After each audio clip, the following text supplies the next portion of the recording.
بسم اللہ الرحمن الرحیم۔ السلام علیکم ورحمۃ اللہ وبرکاتہ۔ پیارے دوستو، اللہ رب العالمین نے اپنے پاک کلام میں فرمایا ہے، اعوذ باللہ من الشیطان الرجیم، بسم اللہ الرحمن الرحیم، یا ایھا الذین آمنوا ادخلوا فی السلم کافہ، یعنی اے ایمان والو، پورے کے پورے اسلام میں داخل ہو جاؤ، پورے کے پورے اسلام میں داخل ہو جاؤ۔ کس سے کہا جا رہا ہے؟ ایمان والوں سے۔ آخر اس کا کیا مطلب ہے؟ مفسرین فرماتے ہیں کہ پورے کے پورے اسلام میں داخل ہونے کا مطلب یہ ہے کہ ایمان لانے کے بعد ہماری تمام تر زندگی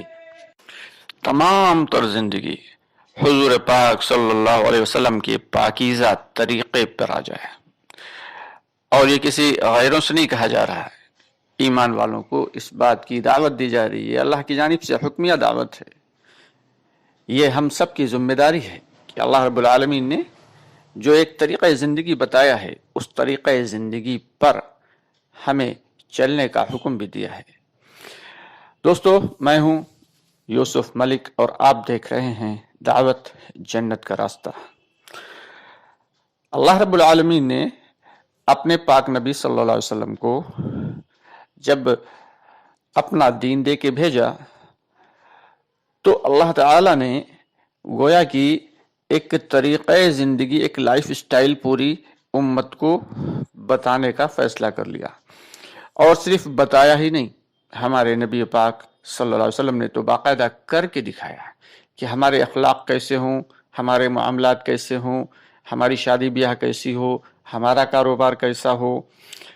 ہمیں سونے کی طریقہ بتایا، ہمیں جاگنے کا طریقہ بتایا، ہمیں چلنے کا طریقہ بتایا۔ غرض یہ کہ دنیا میں کسی بھی شخص نے اتنی جامع معلومات نہیں دی جتنی حضرت محمد صلی اللہ علیہ وسلم نے اپنے صحابہ کرام کو دی، کہ ہر طریقے کا ایک کام، ہر ایک چیز کی جو ہے طریقہ کار اللہ کے نبی صلی اللہ علیہ وسلم نے کر کے دکھایا۔ اگر صرف قرآن پاک میں اللہ تعالیٰ فرما دیتے اور بندوں سے کہہ دیتے تمہیں ایسے کرنا ہے تو یہ کوئی آسان بات نہیں ہوتی۔ لیکن جیسے کوئی فیکٹری ہوتی ہے، اور وہ فیکٹری جو ہے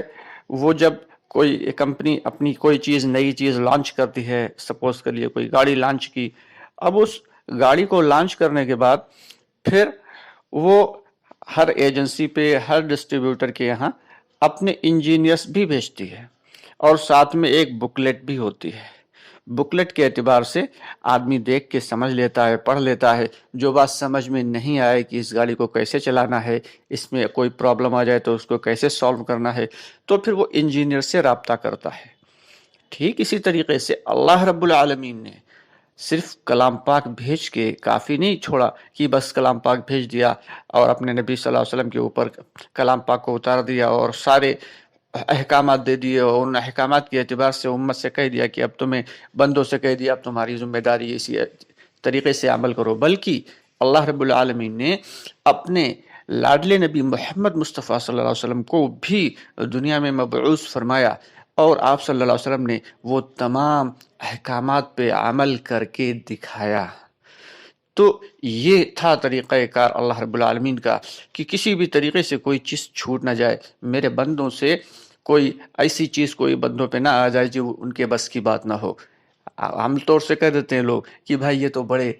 نیک لوگوں کا کام ہے، ہمارے بس کا کہاں۔ نہیں بھائی، ہم چاہے نیک ہو یا گنہگار ہو، ہر انسان کی ذمہ داری یہ ہے کہ اللہ رب العالمین کے احکامات اور حضور پاک صلی اللہ علیہ وسلم کے طریقے کی پیروی کرنا۔ اگر کامیابی چاہتے ہیں تو بس اسی میں ہے۔ کوئی شخص ہوا میں جانماز بچھائے ہوئے نماز پڑھ رہا ہے، کوئی شخص سمندر کی سطح کے اوپر جانماز بچھا کے، مصلی بچھا کے نماز پڑھ رہا ہے،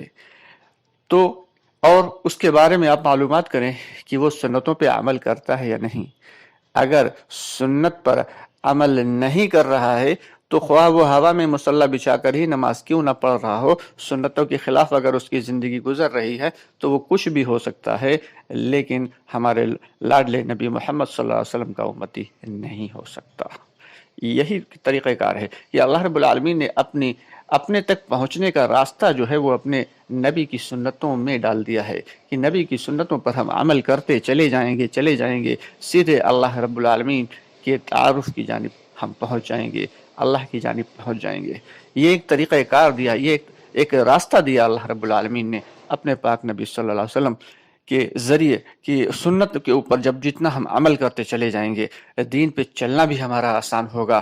دنیا میں زندگی گزارنا بھی آسان ہوگا۔ غرض یہ کہ ہر عمل ہمارے لیے آسان ہوتا چلا جائے گا۔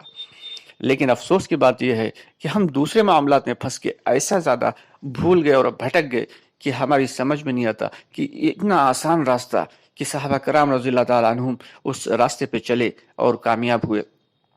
حضرت تابعین، تبع تابعین، اولیاء کرام سارے کے سارے اس راستے پہ چلے اور وہ کامیاب ہو گئے، تو بھلا ہم کیوں نہیں کامیاب ہو سکتے؟ ہم بھی کامیاب ہوں گے اور یقیناً کامیاب ہوں گے اگر ہم نبی پاک صلی اللہ علیہ وسلم کے طریقے پر اخلاص کے ساتھ، استقامت کے ساتھ چلنے والے بن گئے۔ تو دوستو، یہی ساری چیزیں ہیں جو آج ہم سے چھوٹی ہوئی ہیں، لیکن در حقیقت ہم چھوٹی کے بجائے ان کو کہیں کہ ہم نے ان کو بھلا دیا ہے تو یہ زیادہ بہتر ہوگا۔ تو آج پھر ضرورت ہے کہ ہم اپنے نبی پاک صلی اللہ علیہ وسلم کی سنتوں پر عمل کرتے ہوئے اور اس عظیم کام کی، اس عظیم محنت کی جانب، دعوت کی محنت کی جانب پھر سے رجوع کریں، تاکہ اللہ رب العالمین جو اپنے بندوں سے بہت زیادہ محبت کرتے ہیں، وہ اللہ آج بھی اللہ وہی ہیں، اور اللہ کی قدرت بھی وہی ہے، اور اللہ کی عظمت بھی وہی ہے، اللہ کی ربوبیت بھی وہی ہے، اس میں ذرہ برابر کمی نہیں آئی۔ آج بھی اللہ تعالی ہماری بھرپور مدد فرمائیں گے، دنیا میں بھی چین و سکون کی زندگی عطا فرمائیں گے، اور آخرت میں بھی ہمیشہ کی جنت کا وعدہ جو اللہ رب العالمین نے کیا ہے وہ ایسے نہیں ہے، بلکہ وہ اللہ کے لیے ایک بہت ہی آسان ہے، بشرطے کہ ہم اللہ کے احکامات اور نبی پاک صلی اللہ علیہ وسلم کے بتائے ہوئے طریقوں پہ عمل کرتے ہوئے زندگی گزارتے چلے جائیں۔ اللہ رب العالمین ہم سب کو دین پر عمل کرنا آسان فرما دے، ہم سب کو ہدایت سے نواز دے۔ دوستو، آپ سے گزارش ہے کہ ہمارے اس چینل دعوت جنت کا راستہ کو اگر ابھی تک آپ نے سبسکرائب نہیں کیا ہے تو سبسکرائب کر کے ہمیں سپورٹ کریں، اور آپ سے گزارش یہ بھی ہے کہ ہماری ویڈیوز کو زیادہ سے زیادہ لائک اور شیئر کریں، تاکہ ہمارے وہ بھائی بہن جن تک دین کی بات آسانی سے نہیں پہنچ پاتی وہ بھی دین کی بات کو آسانی سے سمجھ لیں، دعوت کی بات کو آسانی سے سمجھ لیں۔ اور اس کے ساتھ ہی کمنٹ باکس میں اپنی رائے کا اظہار ضرور کر دیا کریں، تاکہ ہمیں آپ کے کمنٹس کا انتظار رہتا ہے کہ اگر ہم سے کچھ بھی بن پڑے گا، آپ نے کوئی سوال پوچھا ہے اور آپ کسی بارے میں معلومات کرنا چاہتے ہیں، تو ہم اس چیز کی معلومات آپ کو دینے کی بھرپور کوشش کریں گے۔ حالانکہ سب کچھ کر سکنے والی ذات اللہ کی ہے، ہمارا کام کوشش کرنا ہے، ہدایت دینا تو اللہ کا کام ہے۔ میرے لیے بھی دعا کریں، اور اپنے لیے بھی، اور پوری امت مسلمہ کے لیے، کہ اللہ تعالی ہم سب کو ہدایت سے نواز دے۔ ایک ہمارا دوسرا چینل آپ کے دینی مسائل چل رہا ہے، جس میں 1-1.5 منٹ کی ویڈیوز اپلوڈ ہوتی ہیں۔ آپ سے گزارش ہے کہ ہمارے اس چینل کو بھی سبسکرائب کریں، اور جو روزمرہ کے استعمال میں آنے والے مسائل ہیں، چاہے وہ نماز کے ہوں، چاہے روزے کے، چاہے تیمم کے، ان مسائل کو سیکھنے کے لیے اگر آپ چاہیں تو ہمارے آپ کے دینی مسائل نامی چینل کو بھی آپ جو ہے وہ سبسکرائب کر سکتے ہیں، اور اس پر دین کے جو مسائل ہیں ان کے اعتبار سے آپ معلومات اکٹھا کر سکتے ہیں۔ بے شک اللہ رب العالمین ہم سب کی اس چھوٹی سی کاوش کو قبول فرمائے۔ آپ سے بھی دعا ہے، ہم سب کی ہدایت کے لیے دعا کریں، آمین یا رب العالمین۔